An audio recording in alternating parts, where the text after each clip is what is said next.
Untuk saat ini kita belum praktikum dulu ya, karena saya masih mempersiapkan materinya. Tadi tuh kalau nggak salah tadi tuh udah saya persiapin. Namun kayaknya nggak ke save di laptop ini. Jadi mungkin saya akan minggu depan baru kita belajar teori hari ini, kemudian minggu depan itu praktikum. Tapi pengennya tadi rencananya saya teori terus praktikum, teori praktikum, karena mungkin praktikumnya materinya nggak ke save di laptop ini. Jadi mungkin minggu depan baru saya jelaskan untuk yang praktikum. Untuk yang teori itu saya jelaskan di materi hari ini. Jadi adapun materinya itu tentang addresses business issue with data science. Sebenarnya ini adalah gambaran umum data science itu apa. Bu, kita kan nggak belajar data science. Iya, tapi kalau kita punya mata kuliah analisis data, otomatis kita akan belajar ke data science-nya. Data science ini adalah proses besar yang di dalamnya ada analisis data. Gitu ya. Kemudian kita belajar dengan ETL, extracting, transforming, sama loading data. Gitu ya. Dan terakhir kita analyzing data. Nah, di sini kita belajar addressing business issue with data science. Isu-isu apa sih yang bisa dilakukan untuk dipecahkan menggunakan data science. Ini cuma garis besarnya aja. Jadi yang pertama kita initiate data science project, kemudian kita formulate data science problem. Oke. Masuk ke initiate data science project ya. Kalau misalnya kalian nanti next, kalau kalian mau ikut sertifikasi, ya ikut aja. Alhamdulillah kemarin saya ikut di CertNexus, itu yang punya Multimatic ya, itu ada sertifikasi data science. Dan kalau kalian mau melakukan sertifikasi, setidaknya dasarnya udah kalian udah punya materinya. Ini materi saya kasih ke kalian dan saya jelaskan tentang itu ya. Jadi bagaimana kita menginisiasi project di sebuah data science? Oke, yang pertama, ini masih garis besarnya aja. Jadi kalau data science itu bisa kalian gambarkan adalah disiplin ilmu di mana di dalamnya ada tentang akumulasi, analisis, kemudian mengekstrak value, kemudian merepresentasikan value dari data itu. Jadi kegiatan data science ini kita mengakumulasi, yaitu disiplin ilmu di mana kita mengakumulasi, kemudian kita menganalisis, dan juga kita mengekstraksi nilai ataupun value dari sebuah data yang sudah kita analisis, dan juga mempresentasikan nilai itu dalam bentuk data.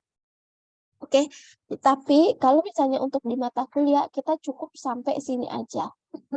Oke, untuk presenting itu mungkin akan kita jelaskan nanti. Tapi yang garis utama besar analisis data, kita mengakumulasi, menganalisis, dan juga mengambil value-nya apa.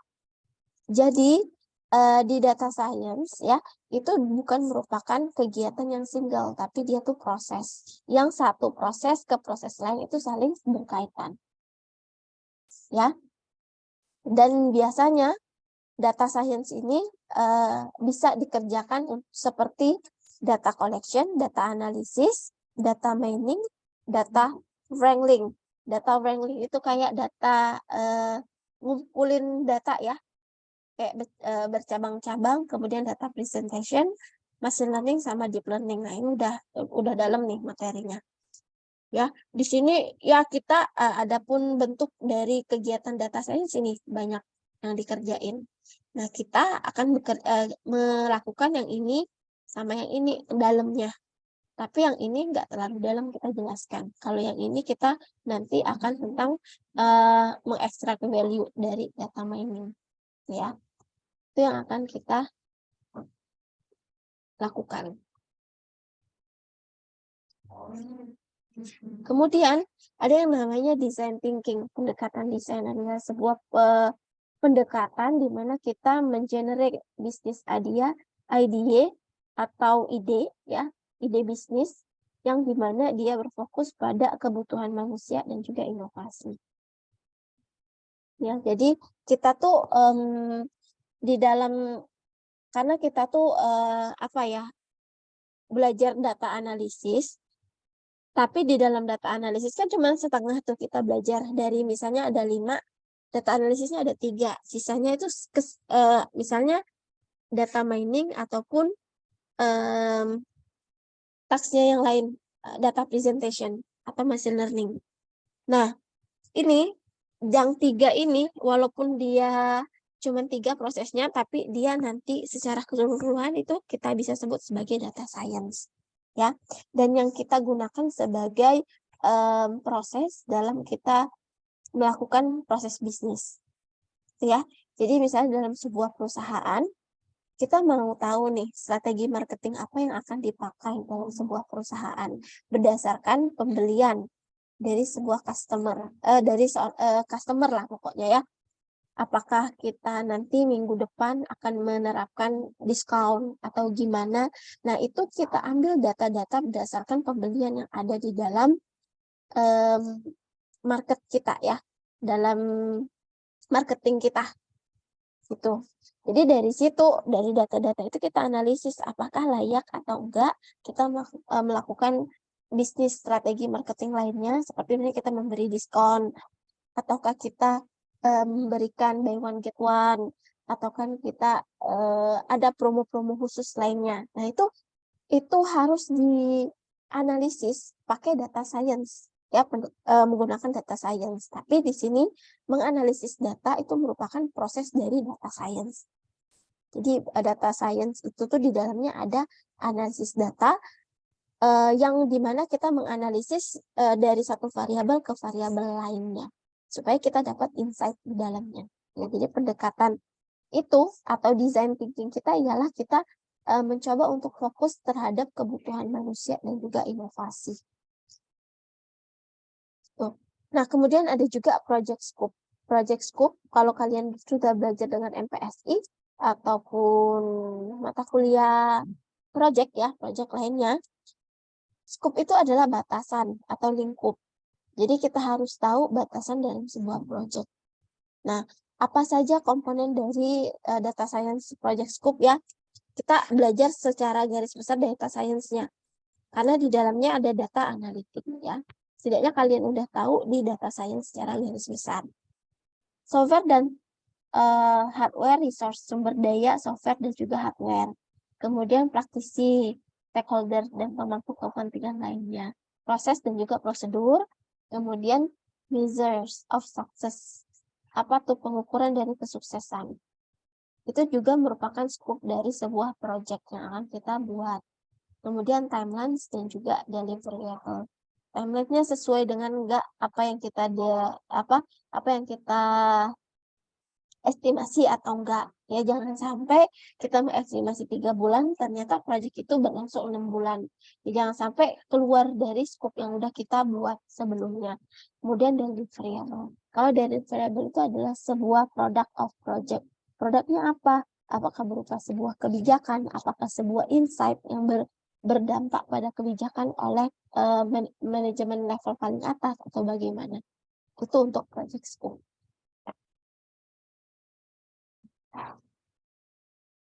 Oke.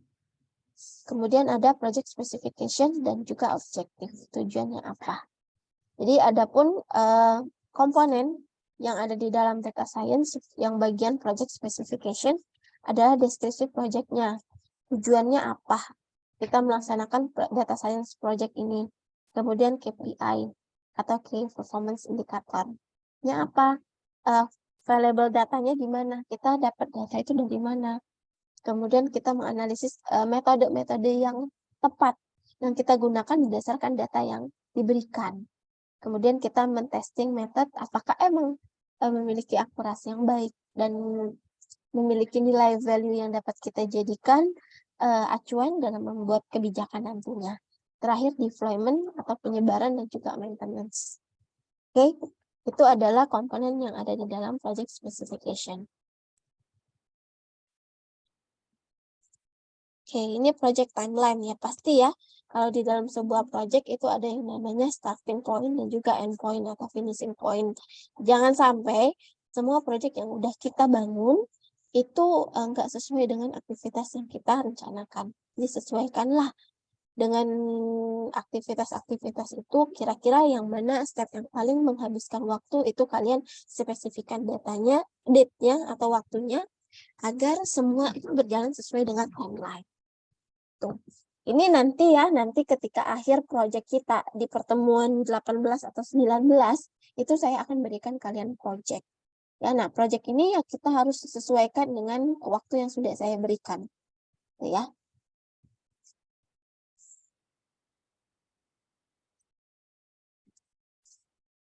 Oke. Nah, ini adalah proyek timeline, contoh ya, proyek timeline yang ada dalam sebuah data science project. Jadi ada proses di sini, apa saja prosesnya, yaitu kita mengkolek data. Ya, kolek data ini bisa dari mana-mana, bisa dari website, misalnya kita dari data primer atau data sekunder, seperti website dan lain-lain, kita kolek. Kemudian kita prepare datanya. Nah, prepare data itu menghabiskan paling banyak waktu. Kenapa paling banyak? Iya, karena source yang kita kolek ini dari berbagai sources, berbagai sumber.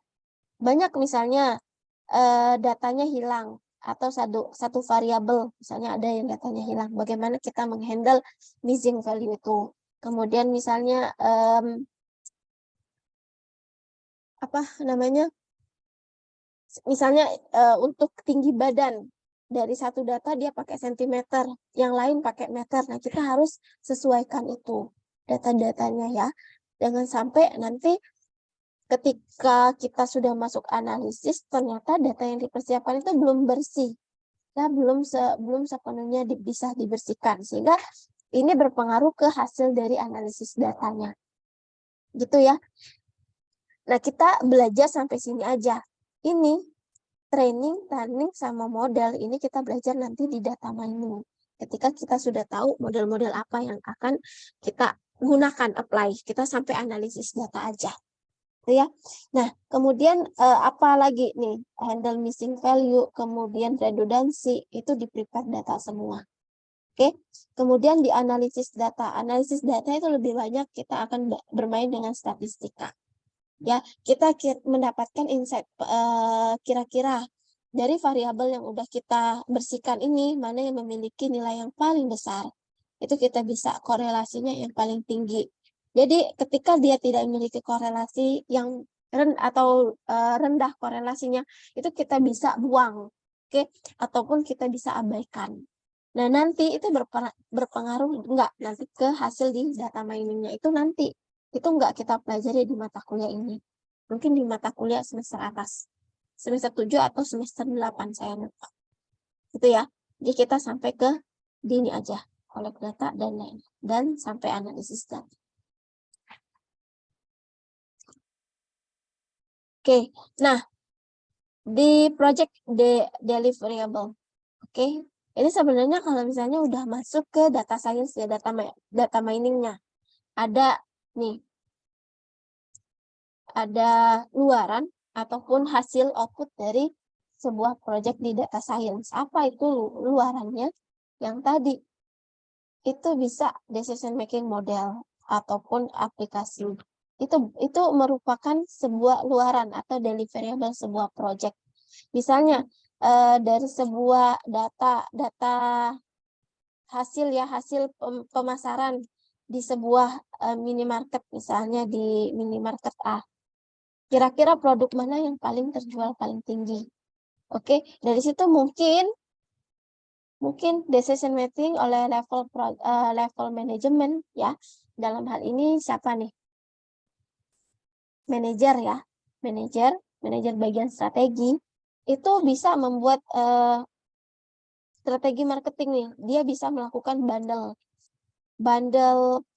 produk ya. Jadi produk yang paling laris itu disandingkan dengan produk yang ya so-so lah nilainya, yang tidak terlalu banyak diminati oleh orang, tapi diperlukan. Itu merupakan strategi bisnis yang nantinya kita lihat nih. Nah, data-data ini kita olah. Yang mana data yang memiliki atau produk yang punya nilai jual paling tinggi. Kemudian di setiap bulannya atau ada session-sessionnya itu kita bisa olah gitu. Dari situ kita bisa melakukan decision making model. ataupun kita bisa buat website aplikasi dari sebuah dataset.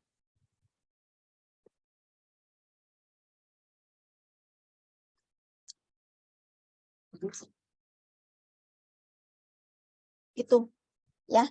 Ini boleh, ini merupakan product of project atau deliverable dari sebuah project.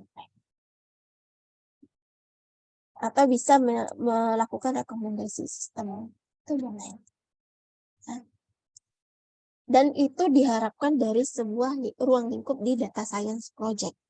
Tapi kita ngekat prosesnya sampai data analisis. Ya, bagaimana kita menganalisis data itu dengan mendapatkan pengetahuan. Oke, ini project stakeholder yang terlibat, banyak yang saat ini yang terlibat. Ya, kalau misalnya ditanya stakeholder, ialah seorang atau orang yang memiliki interest ataupun yang memiliki kepentingan terhadap luaran sebuah project. Dan tentu dia aktif terlibat dalam project itu. Ya, bisa saja customer atau end user, sponsor, kemudian project manager, team member, business partner, government atau societies. Itu semua bisa terlibat dalam sebuah project yang akan kalian bangun nanti. Gitu. Nah, kemudian ya guidelines dalam menginisiasi sebuah data science project.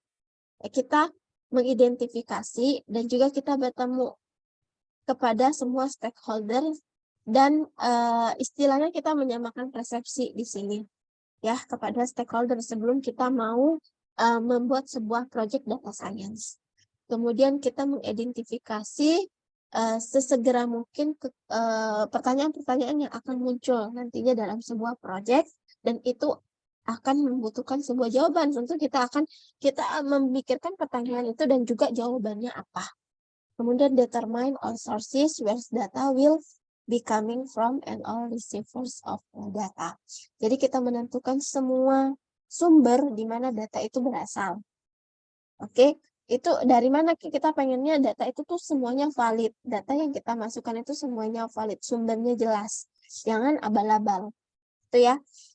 Jadi sebelum memulai project, data itu harus tahu kevalidannya itu seperti apa. Jangan sampai data-data yang ecek-ecek lah kalau misalnya kita bilang dalam bahasa Palembangnya ya.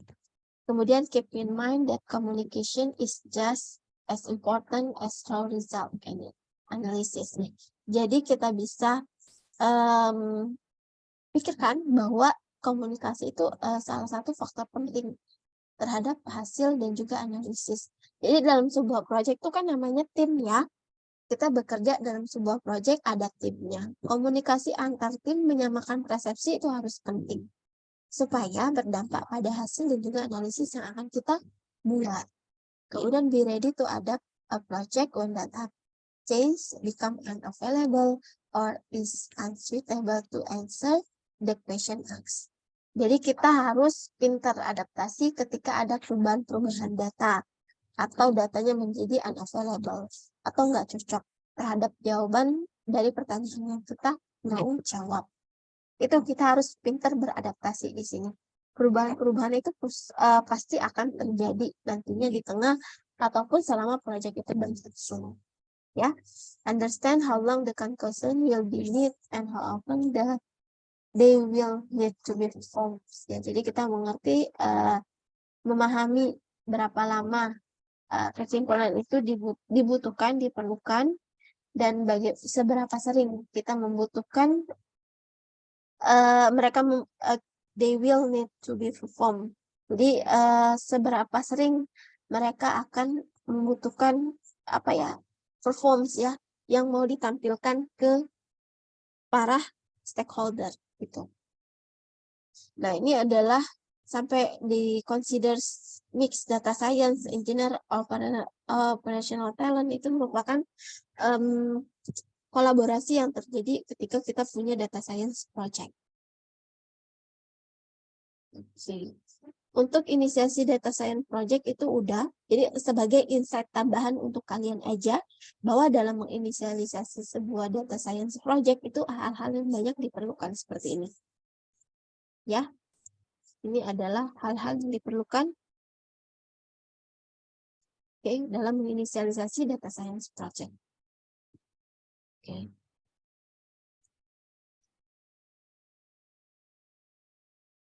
Nah, di sini kita masuk bagaimana kita memformulasikan sebuah data science problem. Ya, yang pertama kita frame-kan dulu problemnya itu apa. Apa sih kita melakukan meng-frame ya, namanya nge-frame itu kita memberikan batasan masalah itu apa. Kemudian kita lanjut ke mengidentifikasi dan juga mengkolek datanya. Dari masalah yang terjadi, makanya kita timbul untuk menentukan atau menyusun ataupun mengkolek, mengumpulkan data-data yang digunakan untuk menyelesaikan masalah ini. Habis itu kita memproses data, kemudian menganalisis data. Nah, ini proses ini bolak-balik nih. Ketika kita menganalisis ternyata kurang, kita bisa balik ke proses ataupun kita ke sini. Ya.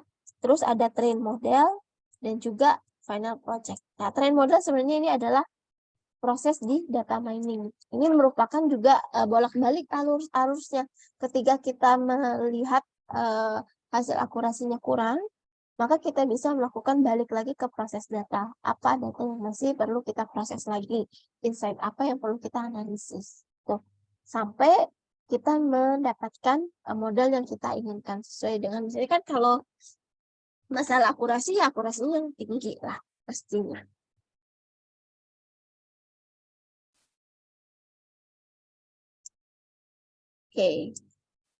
Skill yang diperlukan dalam melakukan data science project itu statistik dan probability, programming, data wrangling. Data wrangling itu bagaimana kita kayak data scraping ya. Kita mendapatkan data dari berbagai sources. Kemudian database querying, data visualization and communication, machine learning. Nah, ini yang perlu ya, soft skill. Yang dua bawah ini adalah soft skill, critical thinking dan juga teamwork. Itu adalah hal yang perlu dibutuhkan ketika kalian mau menjadi seorang data scientist atau bekerja dalam sebuah project di data science.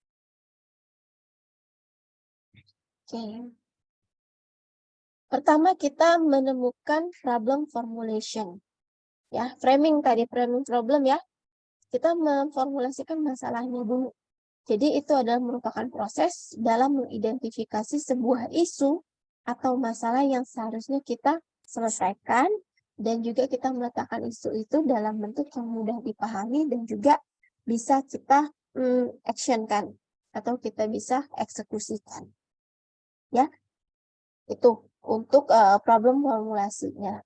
Nah, ini silahkan kalian nanti akan baca sendiri. Ini hal-hal dalam mengidentifikasi mengapa problem itu harus diselesaikan. Ya, karena kalau ada masalah ya pasti tujuan kita adalah menyelesaikan masalah itu.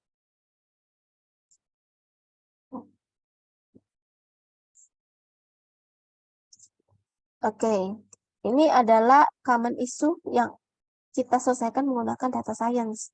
Misalnya, di sini kita untuk kategori staff dan facility yang misalnya kita punya data staff dan juga facility, kita mempredik di mana dan kapan office staff itu dibutuhkan paling banyak. Misalnya kita punya sebuah perusahaan yang di dalamnya ada beberapa divisi. Nah, yang mana dari dia memetakan ya SDM yang diperlukan dalam sebuah office dan sebuah perusahaan. Itu kita bisa memprediksikannya menggunakan data science. Kemudian mengidentifikasi produk inventory. Kemudian proses dan juga menginterpretasi helpdesk message. Itu bisa. Kemudian untuk finance, proses loan application. Misalnya kalau ada orang yang minjam apakah layak atau enggak berdasarkan riwayat dia melakukan transaksi di perbankan. Apakah dia punya utang atau enggak. Nah, itu dari situ kita bisa menentukan kebijakan bahwa orang ini layak diberikan pinjaman atau enggak. Tuh. Itu hal-hal yang bisa kita selesaikan menggunakan data science. Ini modelin data kita skip dulu karena kita enggak sampai ke sini. Ya, sebenarnya kalau di pemodelan data itu ada banyak, ada classification, regression, sama clustering. Tapi ini udah masuk ke data mining, ya. Kita menggali datanya lebih dalam. Tapi nanti ini untuk di yang lainnya, tambahan aja untuk kalian. Oke. Nah, sekarang kita masuk ke ETL-nya. Extracting, transforming, sama loading data. Ini adalah proses dalam memproses data, juga menganalisis data. Ya, ya kita identifikasi dan juga kita collect datanya.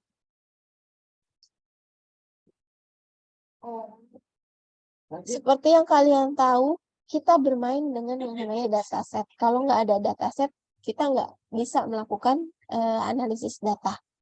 Ya, dataset itu apa? Ialah dataset adalah sekumpulan data yang bisa digunakan untuk mengaccomplish, ya, untuk mencapai tujuan dari sebuah bisnis atau masalah, itu untuk menyelesaikan masalah lah intinya. Itu ya.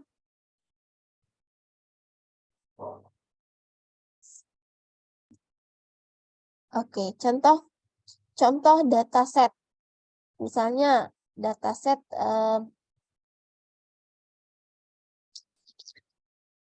database A itu punya customer demographic. Misalnya di mana letak-letak customer itu tinggal. Oke. Kemudian yang dataset B itu punya aktual transaksi informasi. Oke. Nah, data itu di spread out, disebarkan dan juga diambil dari berbagai bentuk. Yang pertama ini Pak mengenai customer demographic. Yang kedua aktual transaction. Jadi bagaimana kita sebagai analisis data menggabungkan dua data ini yang mungkin kita akan lihat, oh ternyata penempatan kita butuh cabang baru nih.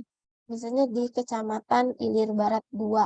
Karena kenapa? Karena banyak customer yang melakukan pembelanjaan di situ.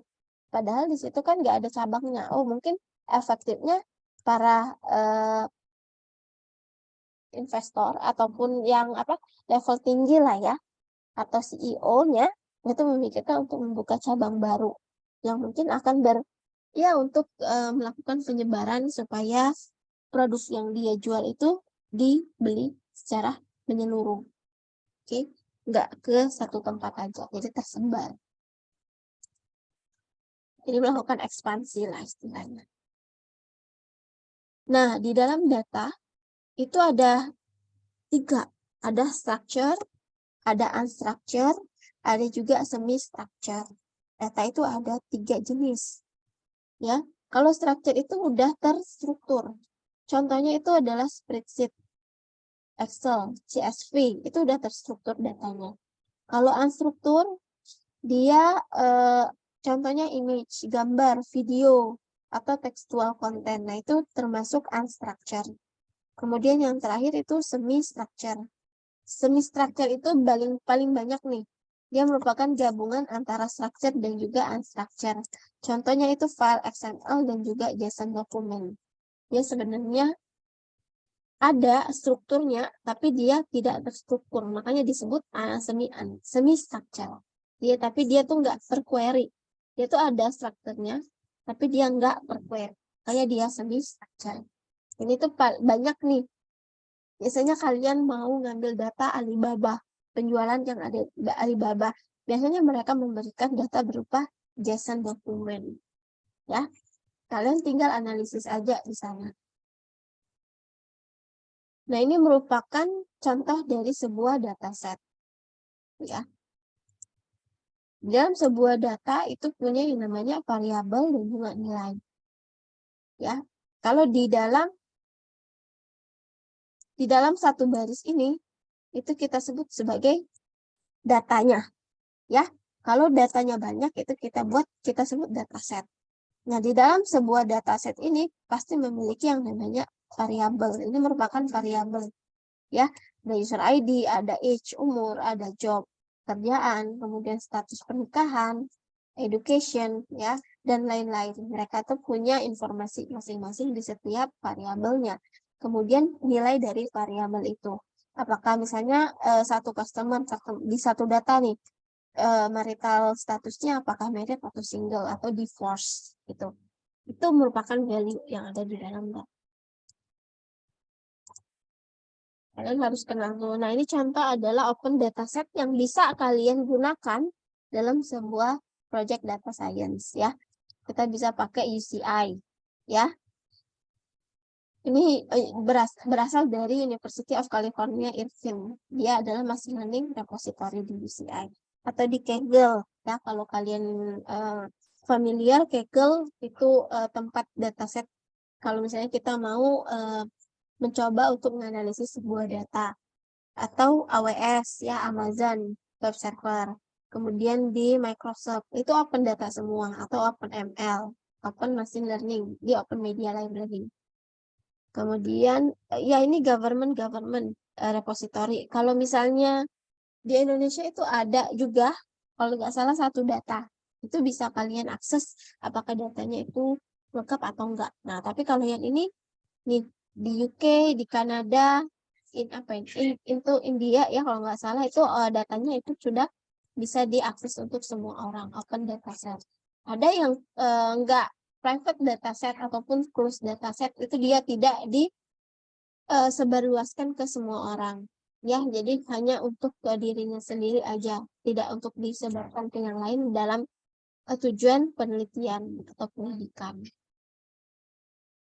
Nah, kalau misalnya kalian buka di Kaggle ini banyak dataset yang mana kalian bisa lihat banyak-banyak berdasarkan kategori. Nah, Kaggle ini dia ada kompetensinya. Jadi kalau semakin baik akurasi yang kalian capai, ya nantinya itu akan memiliki nilai yang paling besar. Itu bisa kalian jadikan kompetisi ikut-ikut yang ada di Kaggle. Nah, kemudian saya masuk ke proses ETL. ETL itu apa, Bu? ETL itu adalah proses dalam mengkombinasi data dari berbagai sumber, kemudian nge-prepare atau mempersiapkan data, kemudian baru memasukkan data ke satu tujuan tertentu. Oke, jadi ada 3 proses ETL, extract, transform, dan juga loading. Oke. Jadi mengekstrak data dari various sources, dari berbagai sumber, mentransform data ke dalam format yang baik, proper, ya, kemudian meload data ke dalam sebuah into destination. Jadi kalau misalnya kita udah selesai ini, nanti kita analisis ini, untuk kita analisis ya, baru nanti kita masukkan ke dalam proses data mining. Kira-kira sampai sini ada yang mau ditanyain?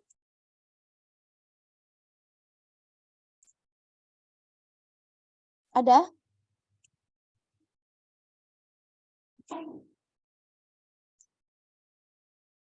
Nggak ada? Oke. Nah, ini yang pertama ya, kita coba guidelines for reading data for CSV file. Ya, jadi kita memastikan semua record yang ada di dalam CSV file itu konsisten formatnya. Kemudian memastikan delimitersnya, pemisah antara satu data ke data yang lain atau antara record ke record yang lain itu konsisten. Kalau space semua. Kalau pakai titik koma semua delimiternya.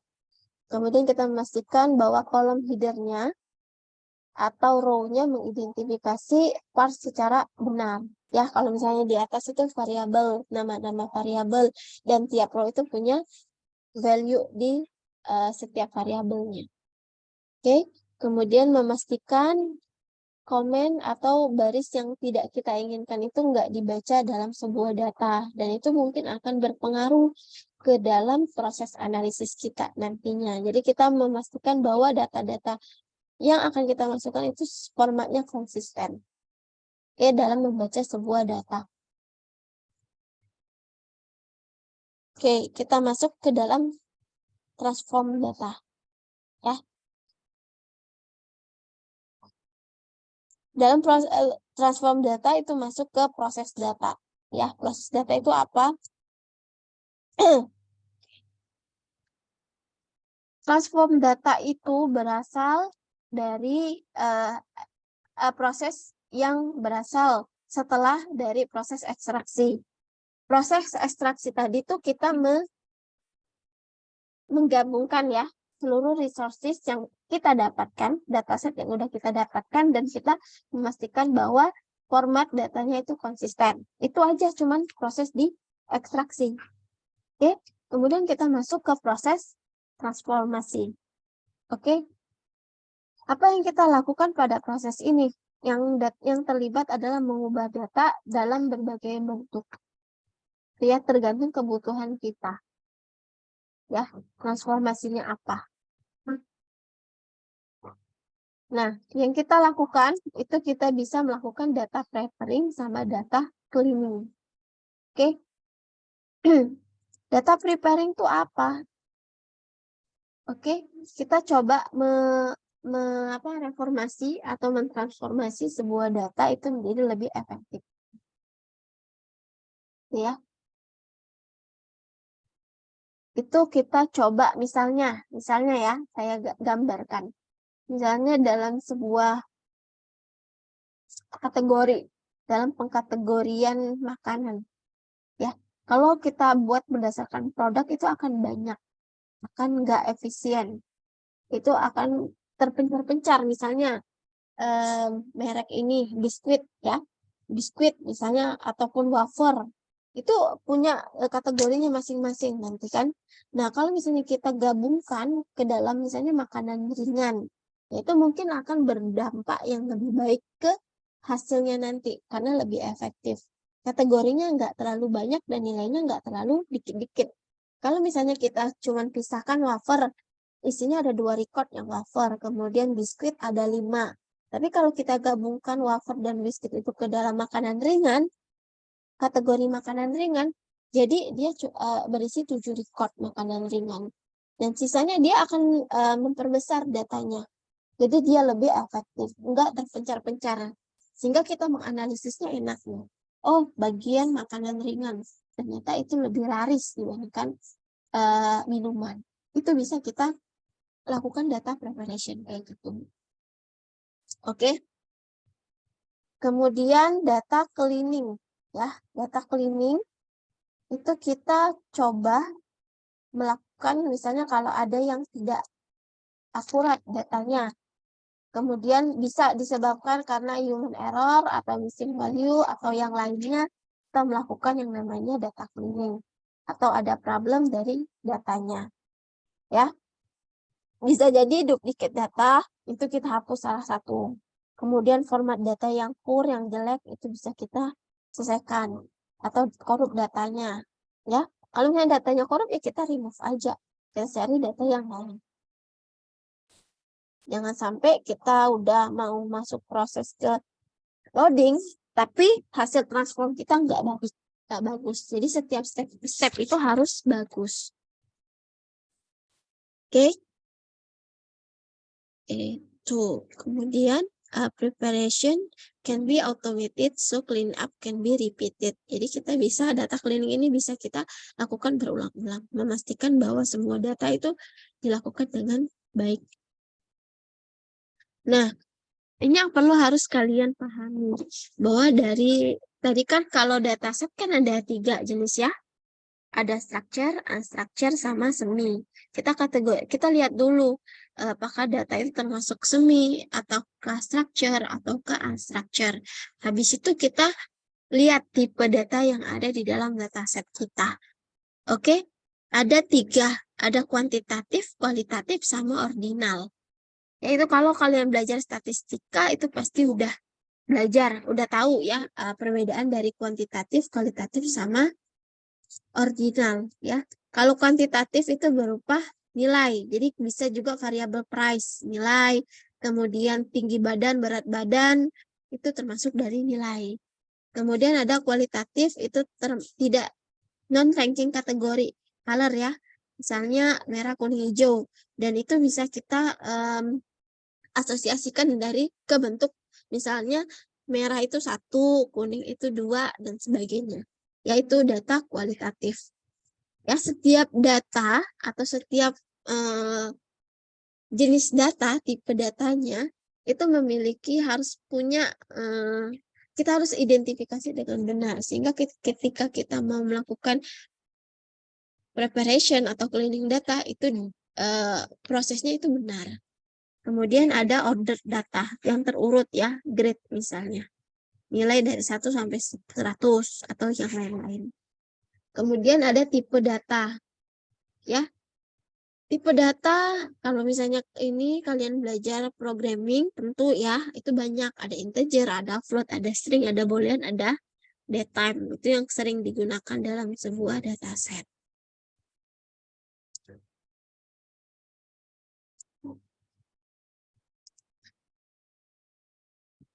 Oke. Nah, perlu kalian ingat untuk data kuantitatif, ya, statistik yang bisa kita gunakan adalah mean, median, mode, dan range. Ada yang masih ingat mean itu apa? Rata-rata, Bu. Rata-rata ya. Oke. Median? Nilai tengah. Nilai tengah. Kalau mode? Modus, nilai paling banyak muncul. Yang paling banyak. Sering banyak muncul. Ya. Jangkauan, range.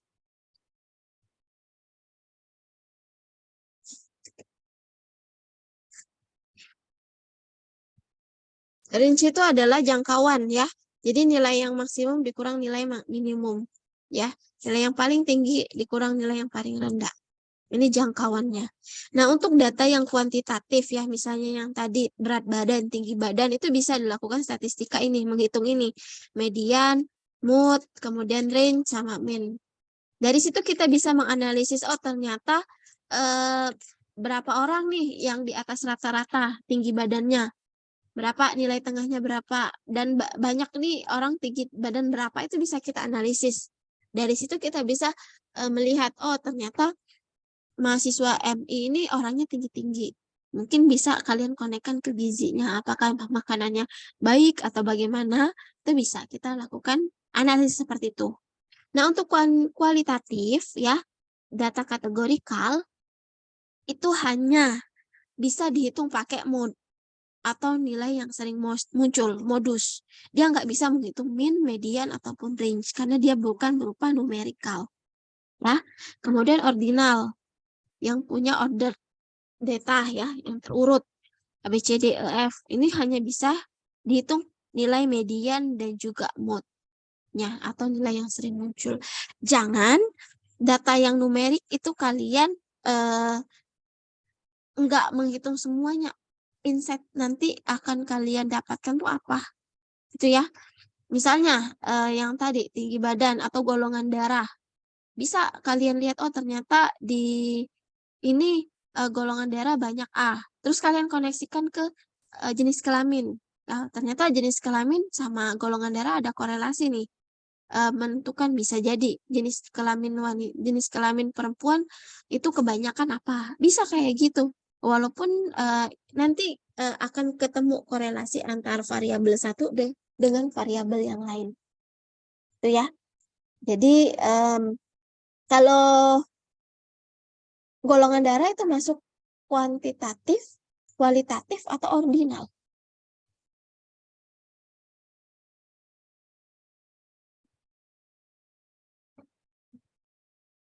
Ya. Ada yang tahu? Misalnya kalau variabel golongan darah, itu termasuk kualitatif, kuantitatif, atau ordinal? Kualitatif, Bu. Kualitatif ya. Oke. A, B, O, A, B ya. Itu empat kategori ya. Misalnya berapa yang paling sering muncul datanya. Ini harus kalian di luar kepala, harus tahu tipe-tipe dari fitur yang ada di dalam dataset kalian ya. Nih, kemudian ada juga variabel continuous sama discrete. Ya, kalau continuous variable adalah uncountable dan juga dapat kita infinity lah pokoknya ya. Nggak bisa dihitung. Contohnya, waktu yang kita ambil dalam melakukan lari maraton. Ya, bisa kita definisikan, kita gambarkan misalnya 3 jam, 10 menit, atau 30 detik, atau 845 milisecond, dan lain-lain. Ya, jadi dia itu tidak bisa dihitung, nggak pasti nih waktu itu tuh, bisa dalam bentuk jam, bisa dalam bentuk menit, bisa dalam bentuk second, bisa dalam bentuk milisecond, tergantung kitanya. Ya, itu termasuk yang continuous.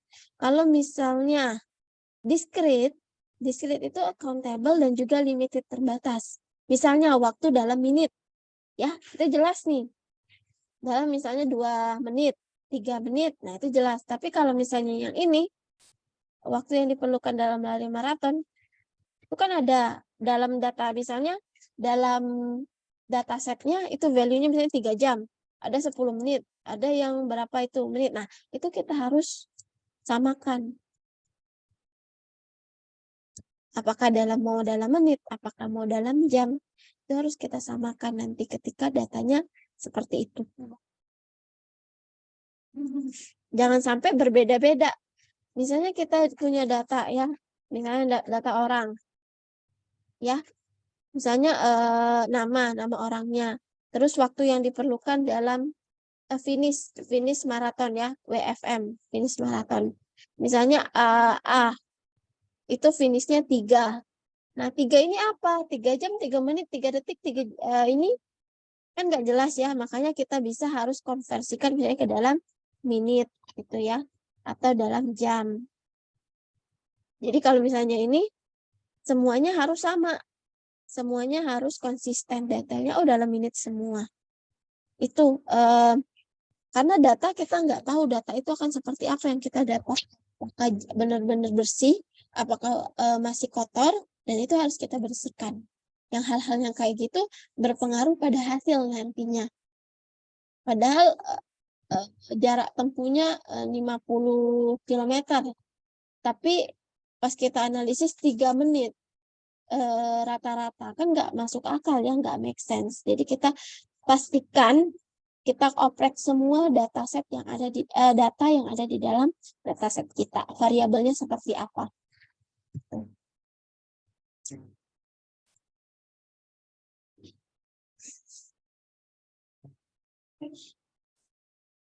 Ada juga dalam sebuah dataset ada yang namanya irregularity, ketidakteraturan.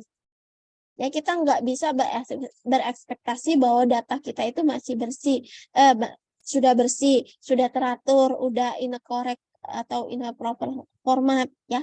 Nggak bisa. Karena kita nggak tahu data yang kita dapatkan tuh apakah udah sama semua atau enggak.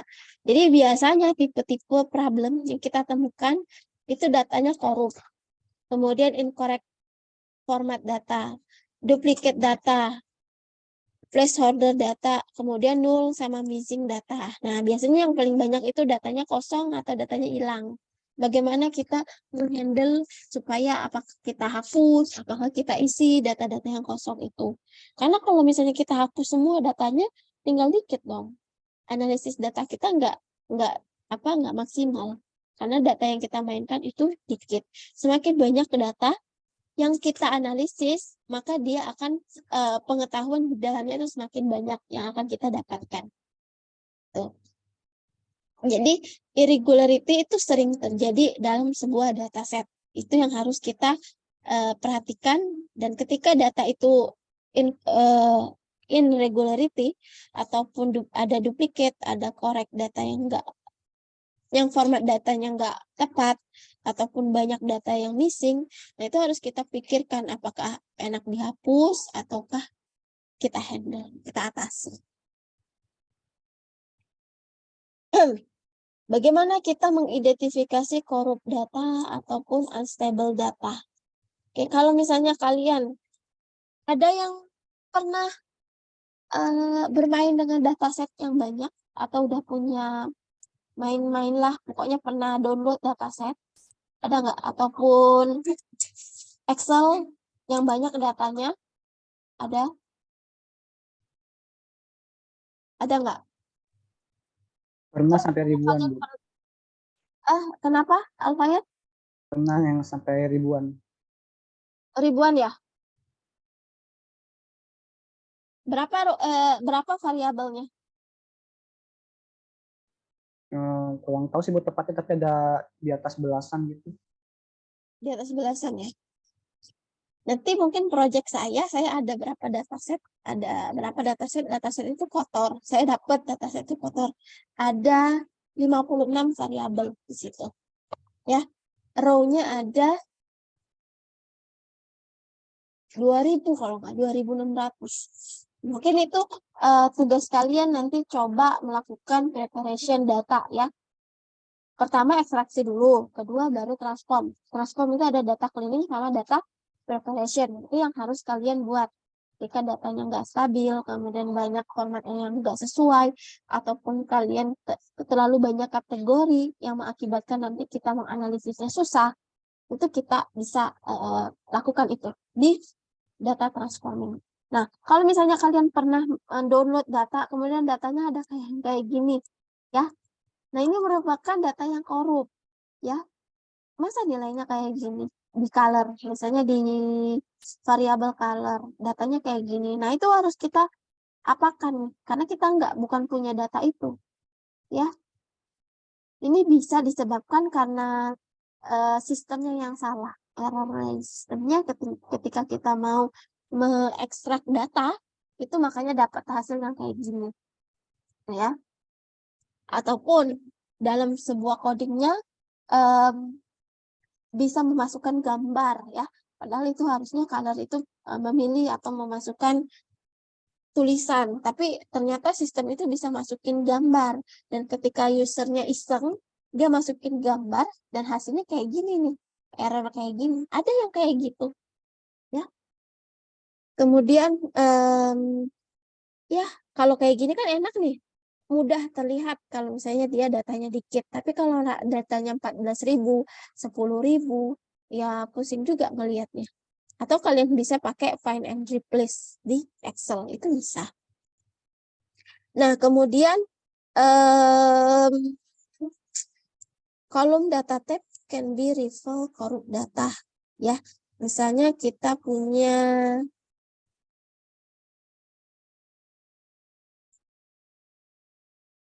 apa nih maksudnya?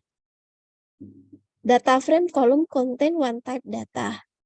Misalnya kita mengganti tipe data dari blue, kita ubah menjadi price column ke dalam string.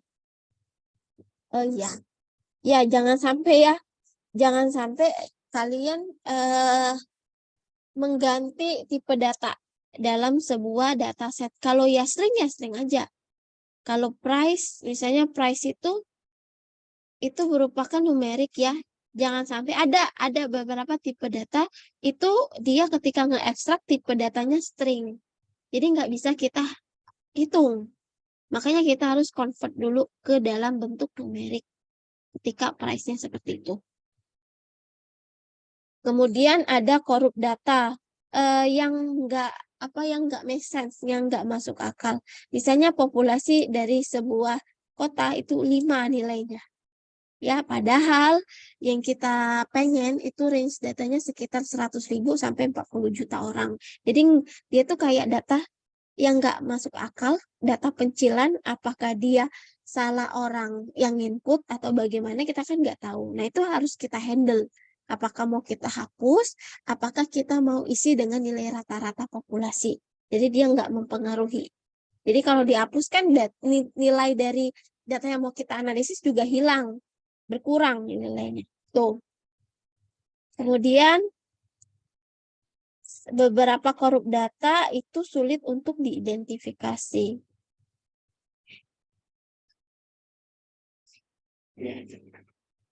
Oke, misalnya populasi dari sebuah populasi ya 3 juta orang.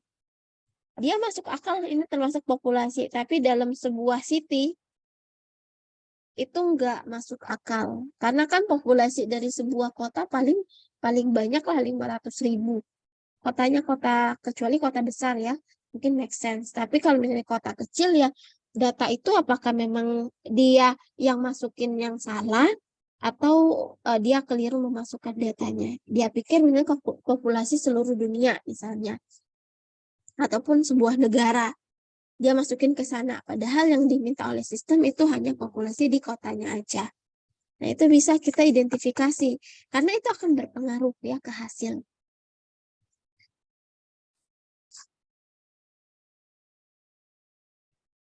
Kira-kira sampai sini ada yang mau ditanyakan? Ada nggak?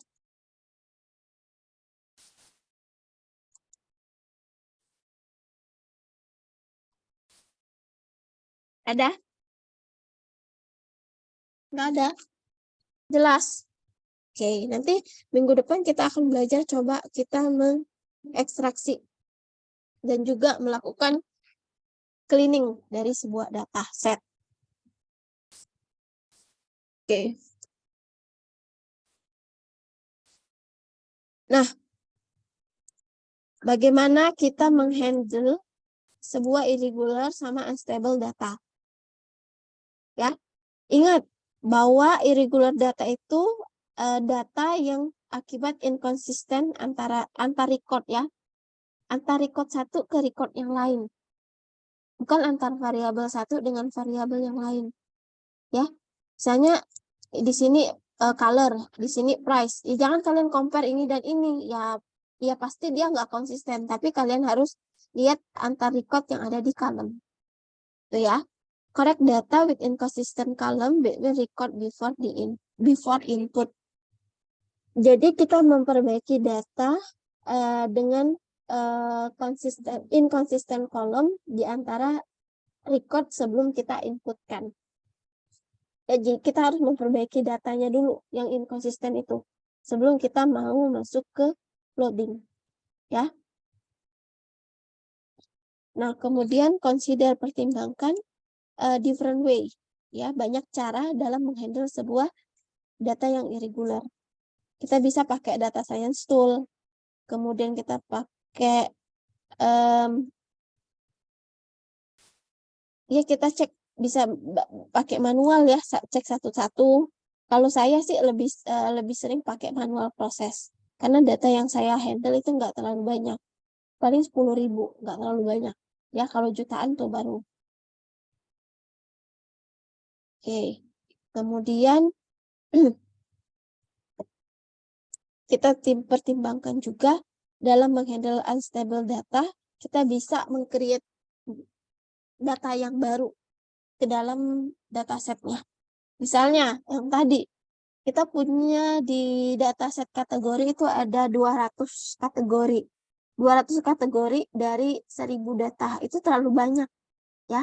Itu nggak akan nggak efektif hasilnya. Kalau misalnya kategorinya ada 200 dan data setnya hanya 1000. Ya, 1000. Makanya kita coba buat dataset baru, kolom baru, kita gabung-gabungkan kategori-kategori itu. Misalnya kita dari 100 kategori, 200 kategori, kita coba reduce, kita kurangi ke 50 misalnya kayak gitu, supaya tiap data yang terkumpul itu banyak kategorinya, isinya ya, enggak pencil-pencil dikit-dikit. Nah, itu enggak memiliki value yang banyak di situ. Nilainya enggak terlalu banyak. Oke. Ini bagaimana kita mengkorek data format. Ya. Misalnya konversi string 1.4, 1.3,4 itu tipenya string kita ubah ke float. Kemudian misalnya ada tuh, misalnya kita konversi ke 2. Boleh kayak gitu. Itu tergantung kitanya sebagai data analisis. Kemudian ada date value, ada numeric value. Ya. Kalau date value itu banyak ya, banyak misalnya orang pakai month dulu baru bulan dulu baru tanggal. Ada yang tanggal dulu pakai bulan. Itu kita konsistenkan itu datanya disesuaikan dengan format kita. Supaya nggak ambigu dari itunya hasilnya. Kemudian numeric value. Misalnya kalau datanya minus atau plus, nah itu kita sesuaikan. Kita harus pastiin bahwa misalnya tinggi badan, oh ada nilai minus, kan nggak make sense ya kalau tinggi badan itu minus, ya kita perbaiki, itu ya.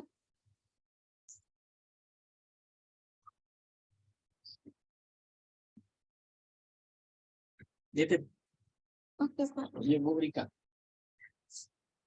Oke, kira-kira ada pertanyaan sejauh ini?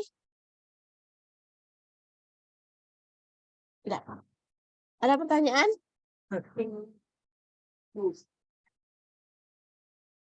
Ya, ngomong ya. Oke, satu kali lagi ya, sebelum kita nanti minggu depan kita belajar tentang ekstraksi sama transformasi. Ada deduplicate atau duplikasi data. Nih, misalnya kita ketemu data yang dari sebuah dataset, ada data sama 3 ini row-nya, ya. Ya kita harus identifikasi data-data yang duplicate itu seperti apa. Nah, dari 3 data ini kita ambil satu aja, yang lain kita remove datanya untuk efisiensi. Ya, itu yang mungkin yang akan kalian dapatkan kalau misalnya datasetnya banyak. Itu mungkin hal seperti itu akan mungkin terjadi, duplikasi data. Jadi kita buang yang lain, kita ambil satu aja. Nah, ini dalam sebuah misalnya transaksi ya, data transaksi, customer-nya sama, tapi yang dibeli customer itu beda-beda. Ya, kalau misalnya kita pikir, kalau misalnya kita mau cek, oh bahwa dia tuh duplikasi, customer-nya sama. Makanya kita buat bahwa customer ID itu jangan primary key.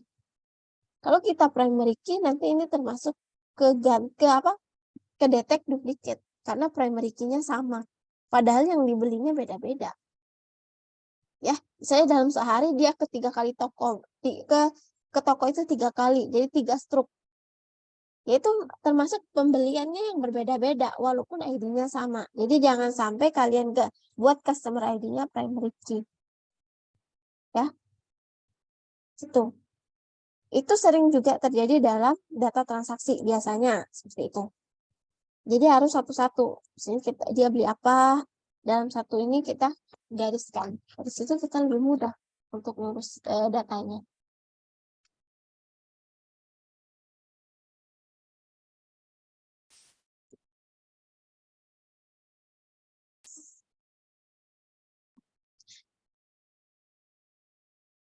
Nih,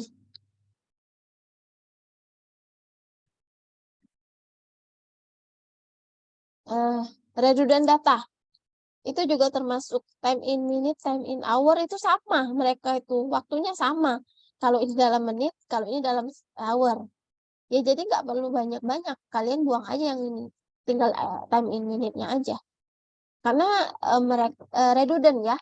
Ini dan ini nilainya sama, value-nya sama. Ya.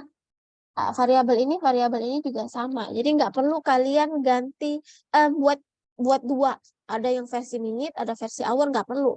Satu aja. Tapi konsisten semuanya dalam menit semua. Ingat, yang kita mau ambil, kita mau analisis itu adalah knowledge dari datanya. Ya, itu yang penting. Jadi kalau misalnya 2 ini ya knowledge-nya sama, ilmunya sama. Jadi pilih salah satu aja untuk mengurangi ya bisa datanya itu efektif sama efisien, berpengaruh ke hasil dari knowledge yang mau kita gali atau value-nya yang saya bilang tadi. Nah, ini adalah guidelines untuk duplicating data. Ya.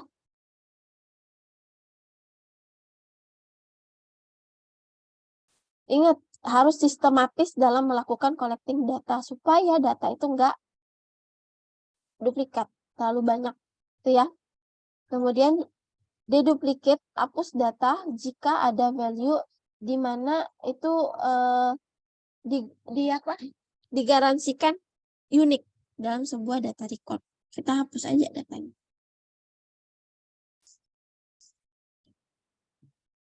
Jadi pastikan nih, performance cek ulang lagi. untuk memastikan bahwa tidak ada data yang duplicate. Karena dia berpengaruh, misalnya ada 5 data duplicate, ya, 5 data duplicate. Kemudian kalian hitung nilai mediannya, atau nilai modusnya. Ini termasuk dalam nilai modus. Padahal data itu satu, sama. Padahal dia nggak termasuk modus. Tapi kalian nggak duplicate, nggak kalian hapus duplicate datanya, dia terhitung dalam modus. Padahal bukan nilai yang sering muncul, karena nilainya sama. Itu berpengaruh ya kepada knowledge-nya nanti, value yang akan kita ambil. Oke, sampai sini ada yang mau ditanyain?